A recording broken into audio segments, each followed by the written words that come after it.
Liverpool sudah memulai pramusim mereka. Juga potensi kehidupan tanpa Jordan Henderson dengan kemenangan melawan Karlsruhe. Mereka memang tim kasta kedua Jerman, tapi mereka masih bisa berikan perlawanan untuk anak asuh Jurgen Klopp. Gol pembuka jadi milik Liverpool setelah Darwin Núñez memecah kebuntuan di menit 3. Tapi Lars Stindl berhasil menyamakan kedudukan di menit ke-39. Gol dari Sebastian Jung di menit ke-50 membuat Liverpool tertinggal 2-1. Untungnya Cody Gakpo bisa kembali menyamakan keunggulan di menit ke-69.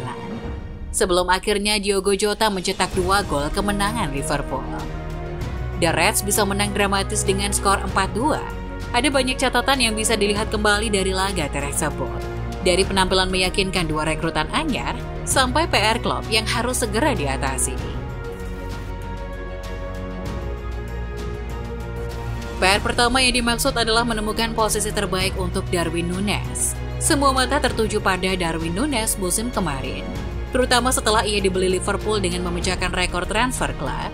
Kemudian juga pembentukan narasi rivalitas dengan Erling Haaland yang sama-sama menjalani musim debut di Manchester City. Dan sama seperti musim kemarin, di musim 2023-24 nanti, Núñez akan kembali jadi sorotan. Apalagi setelah memakai nomor 9 menggantikan Roberto Firmino. Tapi PR-nya kini ada di Jurgen Klopp, di mana ia akan memainkan Núñez nantinya. Musim kemarin, Klopp menugaskan Núñez sebagai penyerang tengah, tapi tak jarang juga bereksperimen dengan memasangnya di posisi penyerang kiri. Di pertandingan ini, Klopp tampaknya masih bingung menempatkan Núñez di mana. Núñez bermain 45 menit sebagai penyerang tengah, tapi tidak terlihat bermain dengan natural.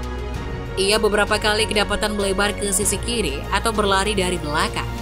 Núñez memang mencetak gol pembuka, tapi itu didapat dari proses yang kurang bersih.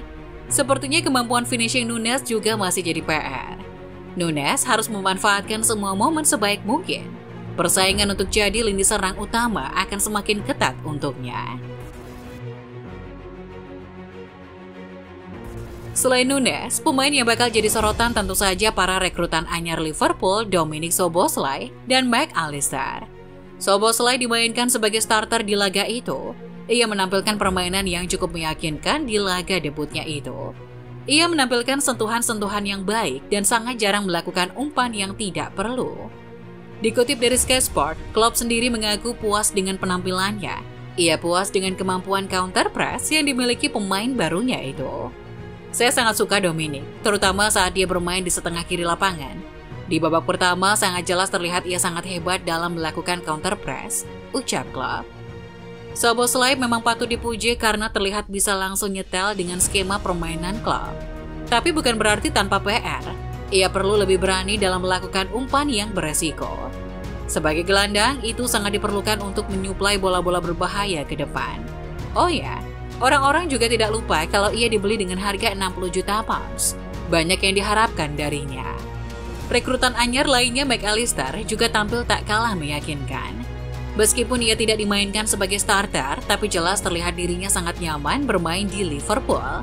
Ia secara konsisten melakukan pressing, tidak neko-neko dalam melakukan penguasaan bola, melakukan beberapa tackle bersih, dan menghasilkan assist untuk gol kedua Jota. Melihat kemampuannya dan jika ia bisa menjaga performanya tetap di puncak, Mac Allister bakal jadi sosok penting The Reds di masa depan. Dulu Liverpool punya gelandang yang serba bisa dan sangat bisa diandalkan sebelum hengkang di tahun 2021. Orang itu adalah Gini Wijnaldum. Mac Allister bisa saja menggantikan peran Wijnaldum itu. Intinya, pembelian Mac Allister adalah langkah cerdas. Ia akan jadi aset berharga Liverpool. Usianya baru 24 tahun, masih banyak ruang bagi pemenang Piala Dunia itu untuk berkembang di Anfield. Cody Gakpo adalah pemain Liverpool lain yang siap berkembang di Anfield. Di babak kedua, Gakpo bermain lebih ke belakang. Ia bermain di daerah gelandang serang. Ini menunjukkan kalau akan ada lebih banyak opsi untuk lini serang Liverpool. Liverpool punya cukup banyak pilihan penyerang yang berbakat. Luis Diaz, Mo Salah, Darwin Núñez, dan Diogo Jota bersaing untuk jadi pilihan utama Trisula Klopp. Sedangkan Gakpo, ia bisa memiliki masa depan sebagai gelandang serang. Posisi gelandang serang bukanlah posisi yang asing baginya. Ia juga menempati posisi tersebut di timnas Belanda. Ditambah, ia punya kemampuan mumpuni sebagai gelandang bertipe menyerang. Ia mampu menghubungkan lini tengah dan lini depan dengan sangat baik. Ia juga secara efektif bisa mengatur lari di kotak penalti. Gakpo juga pandai melakukan transisi. Ia mencetak gol setelah melakukan pertukaran cepat dengan Jota. Pergerakannya di belakang striker itu juga menciptakan assist untuk gol pertama Jota. Gakpo mengeksplorasi lini tengah dengan baik. Sepanjang pertandingan, ia menyusuri lapangan dengan berlari ke sisi kanan, depan, sampai kiri. Apakah Gakpo akan dijadikan gelandang murni oleh klub? Itu masih belum bisa terjawab dari satu pertandingan saja. Yang jelas, Liverpool punya pilihan gelandang yang lebih banyak daripada yang mereka kira. Bicara soal pilihan gelandang, Trent Alexander-Arnold lah yang jadi sorotan utama. Ia melakukan tugas yang sangat baik dalam menjelma jadi gelandang tengah musim kemarin. Selama 2 bulan terakhir musim kemarin, perannya berubah dari bek kanan jadi gelandang. Di pertandingan ini, klub masih percaya dengan Trent sebagai gelandang. Ia memulai pertandingan sebagai seorang gelandang tengah, dan dirinya juga tampak nyaman dengan perannya itu.